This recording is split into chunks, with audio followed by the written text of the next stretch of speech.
Halo guys, balik lagi di channel saya, Pray From Yogo.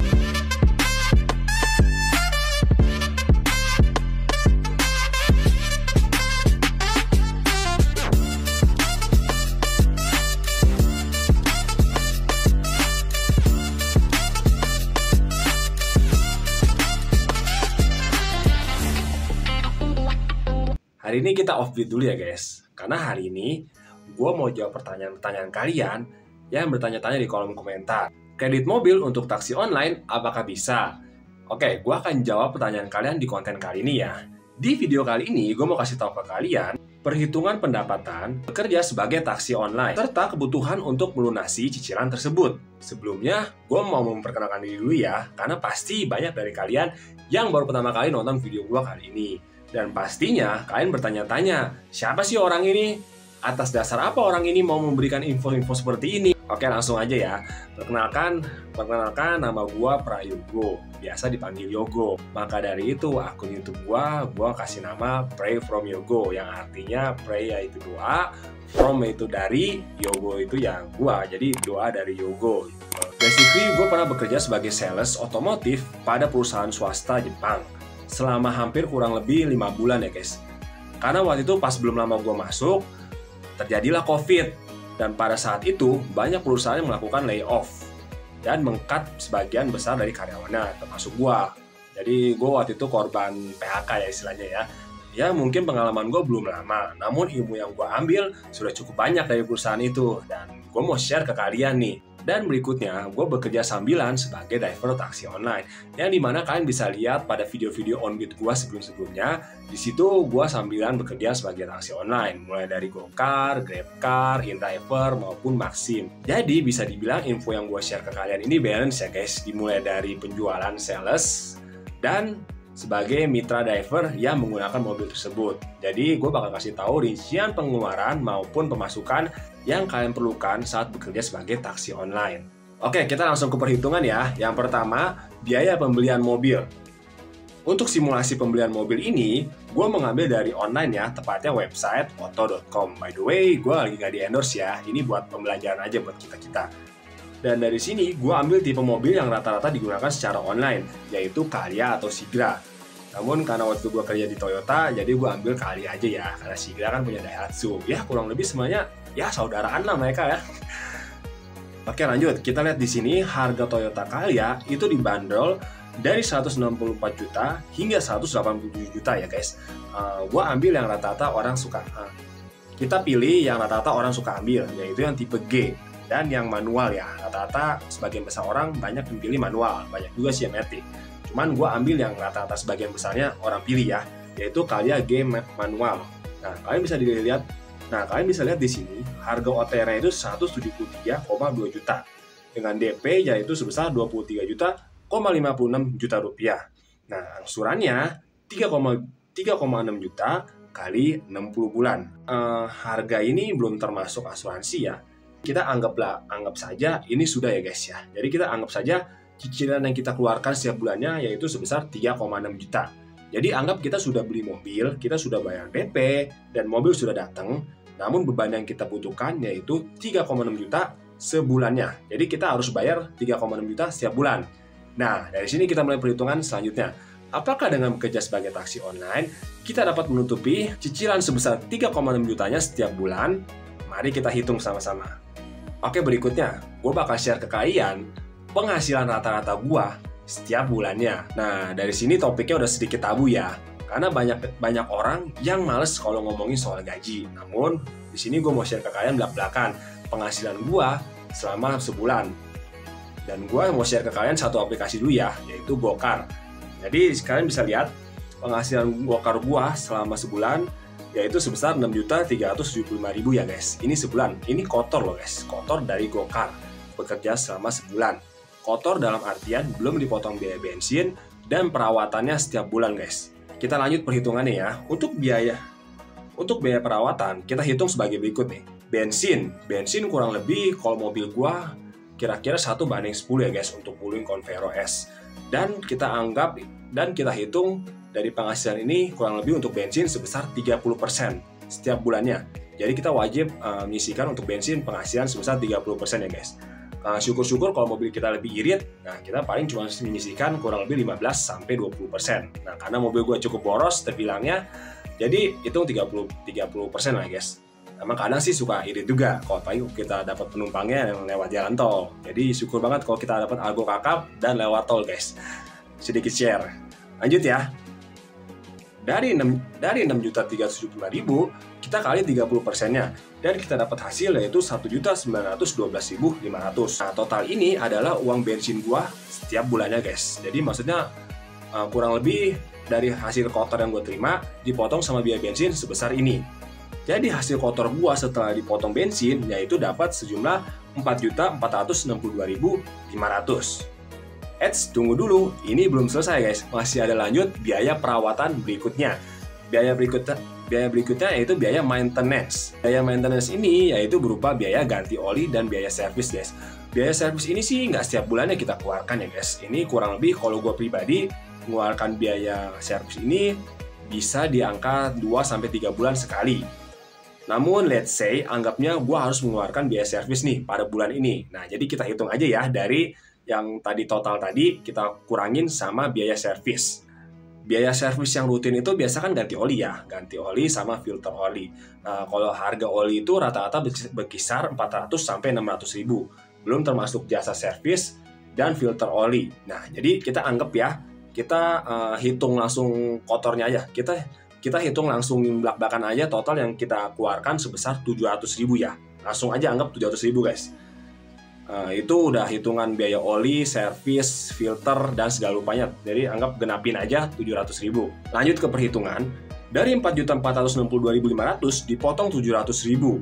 Dapatlah hasil 3.762.500. Jadi itu totalnya. Nah, total inilah yang penghasilan bersih yang gue dapatkan dari kerja taksi online melalui satu platform yaitu Gokar. Ini kerja selama 1 bulan ya guys. Nah, penghasilan gue ini gue dapatkan dengan rentan kerja antara 7-9 jam setiap harinya tuh. Kadang gue suka ngalong ya, kalian bisa lihat ngalong gue itu gue bisa kerja sampai 12 jam, tapi jarang ya. Jadi sebulan itu kerja di atas 8 jam gue itu bisa dihitung pakai jari. Jadi rata-ratanya gue itu berkisar 7-8 jam, sampai 9 jam lah rata-rata ya kerja gue. Karena gue menekuni ini sebagai sambilan ya guys. Karena jam kerja gue karena gue cuma bisa sempatnya kerjanya pas pulang kerja sampai malam.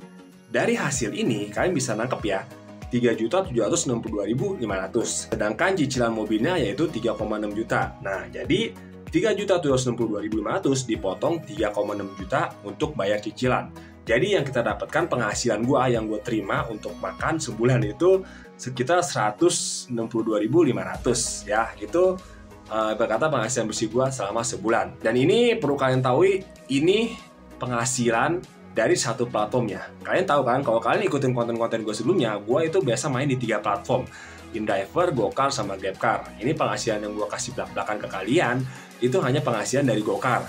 Jadi bisa kalian lihat ya, penghasilan yang gue dapatkan ini dan bekerja sebagai freelance itu cukup untuk mencukupi biaya angsuran setiap bulannya. Bahkan bisa ada lebih nih. Lalu pertanyaannya, bagaimana kalau kita menekuninya secara full time, yaitu kerja seharian bekerja sebagai taksi online?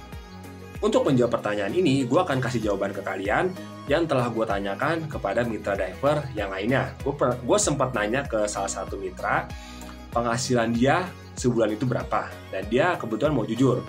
Namun sangat disayangkan dia nggak mau ditunjukkan mukanya untuk gue rekam masuk ke konten ini ya guys. Jadi gue bakal jelasin ke kalian intinya aja yang dia kasih taukan ke gue. Jadi kita let's say kasih nama dia A ya, namanya si Bapak A ini. Dia kerja sebagai taksi online, penghasilan dia sehari kalau lagi rame dia bisa nembus 1 juta. Kalau lagi sepi dia dapat 400.000 itu aja udah syukur. Dengan jam kerja dia itu seharian, dia kerja keluar jam 7 jam 8, pulang sampai malam bisa sampai jam 10 jam 11. Jadi kita let's say anggap dia kerja 1 bulan itu sekitar 25 hari ya guys ya. Jadi karena kan dia ada 4 hari libur, sebulan 30 hari. Dia ada 4 kali libur ya, kita genapin jadi 25 hari. Dan dia berani belak-belakan ke gua penghasilan kotor dia selama sebulan itu bisa mencapai angka 10-15 juta. itu kotor ya guys, kotor dia, belum dipotong bensin dan biaya perawatan dia. Dari sini kalian bisa nangkap ya penghasilan dia. Kalau penghasilan gua kan tadi kan gua udah kasih tahu ke kalian, kalau sebagai sambilan itu sekitar 6 jutaan. Nah, dia sebagai full time ini bisa dapat di angka 10 sampai 15, itu tergantung situasi. Nah, intinya sih kalau menurut gua, kerja taksi online ini fleksibel ya. Kalian bisa kerja kapanpun, dimanapun, sesanggupnya kalian bekerja, ya itu yang kalian dapatkan. Masuk ke penghujung video nih guys. Jadi bagaimana menurut kalian? Gue udah share ke kalian penghasilan selama sebulan. Dan gue juga udah melakukan riset dengan bertanya ke mitra driver yang lain penghasilan mereka jika menekuninya secara full time selama 1 bulan penghasilannya. Dari sini gue bisa simpulkan ya, gue pribadi penghasilan kotornya bisa dapat 5-8 juta selama sebulan. Nah, sedangkan yang full time bisa dapat di angka 10-15 juta selama 1 bulan. Dan biaya ini di luar dari biaya servis, angsuran, dan biaya tak terduga lainnya. Biaya tak terduga lainnya itu seperti apa? Seperti yang gue pernah share ke kalian di video ini, gue ada share ke kalian risiko yang gue hadapi ketika membawa beban yang banyak, dimana mobil gue mengalami rusak pada bagian lower arms-nya, sehingga gue membutuhkan biaya sebesar 1 juta lebih untuk menservis itu, dan juga biaya servis lainnya, karena mobil pasti ada servis besar guys, ada servis kecil, ada servis besar. Servis kecilnya mungkin kita hanya butuh sekitar ganti oli, ya mungkin hanya di bawah 1 juta. Namun ada servis besar gue kemarin pas di servis 40.000 km, dimana gue menghabiskan budget sebesar 2 juta lebih. Dan juga ada lagi biaya SNK setiap tahunnya kita harus biayakan, belum lagi setelah 5 tahun ya, ada biayanya lebih gede lagi. Jadi kita harus memperhitungkan segala konsekuensi yang harus kita keluarkan nantinya guys. Jangan dengan kalian lihat video gua dan lihat video yang lain penghasilannya segini, wah nih untung nih, di mana nih? Nah, kalian harus mempertimbangkan resikonya guys. Karena gue mau sedikit cerita juga, gue pernah cerita di konten Onbeat gue pernah bertemu dengan seorang istri yang suaminya kerja sebagai driver online. Dari situ dia cerita, dia berkeluh suaminya itu kerja sampai seharian nggak pulang cuman bawa baju, mandi, pergi lagi. Kadang-kala kalau kita ngerasa belum dapat sesuai dengan yang kita tentukan, rasanya kayak sayang untuk pulang ya guys. Namun ya tetap saran gue sih tetap jaga kesehatan ya guys ya. Karena kesehatan itu penting. Karena gue juga mau kasih tahu ke kalian, ini ada berita juga di mana driver pejuang aspal yang lain ada yang beberapa dari mereka itu meninggal di jalan karena mungkin mereka kurang memperhatikan diri masing-masing. Dari sini ya itulah salah satu resikonya guys. Jadi gue harap kalian bisa nangkep ya, jangan terlalu fokus mengincar uang tersebut sehingga kalian tidak memikirkan diri kalian sendiri. Untuk rekan dan mitra aspal sekalian, jika kalian punya pengalaman yang berbeda, boleh dong share di kolom komentar, kita cerita ya gimana penghasilan kalian dan apa aja yang kalian alami selama kalian kerja Onbeat sebagai taksi online.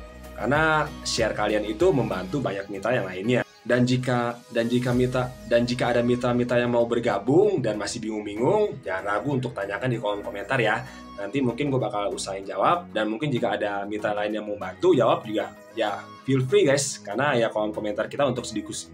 Karena kolom komentar gue ya untuk kita saling diskusi. Dan di akhir video gue akan tutup dengan sebuah quotes ya guys. Dimana quotesnya berbunyi, kita harus bekerja keras. Kita harus bekerja keras untuk mendapatkan apa yang kita inginkan. Namun, untuk bekerja keras, kita harus mengorbankan apa yang kita inginkan. Kalian bisa nangkep ya, untuk mendapatkan apa yang kita inginkan, mobil, ya kita harus bekerja keras, harus cari uang buat menutupi mobil itu. Namun, untuk bekerja keras, kita harus mengorbankan apa yang kita inginkan. Ya inginkan ya, maunya sih santai, maunya sih tidur. Cuman ya nggak bisa, karena kita harus kerja untuk cari duit. Ya, kalian bisa nangkep ya, itu intinya ya. Gua rasa itu aja sih guys untuk konten kali ini ya. Share ke kalian pendapatan sebagai kerja taksi online. Follow akun gue ya dengan klik tombol subscribe di bawah dan klik like jika kalian suka konten-konten seperti ini. Dan jika ada pertanyaan ya feel free seperti yang gue bilang tadi, jangan ragu-ragu untuk tanyakan di kolom komentar. Gue rasa itu aja sih ya guys. See you in the next video guys. Bye bye. Oh ya, by the way, ini juga sebuah quotes nih. Ini juga sebuah quotes menarik nih guys. Don't ask yourself what the world needs. Ask yourself what makes you come alive, and then go and do that. Because what the world needs is people who come alive. Nah, artinya jangan tanyakan kepada dunia, jangan Dan jangan tanyakan pada dirimu apa yang dunia butuhkan, apa yang dunia perlukan. Namun tanyakanlah pada dirimu apa yang membuatmu bahagia. Ya, ini yang membuat gue bahagia, ya gue melakukan ini dan ini membuat bahagia. Jadi kerjakan sesuatu yang membuat kalian bahagia, jangan kerjakan sesuatu dengan terpaksa. Itu sih kuncinya guys. Quotes-nya menarik nih guys. Oke, bye.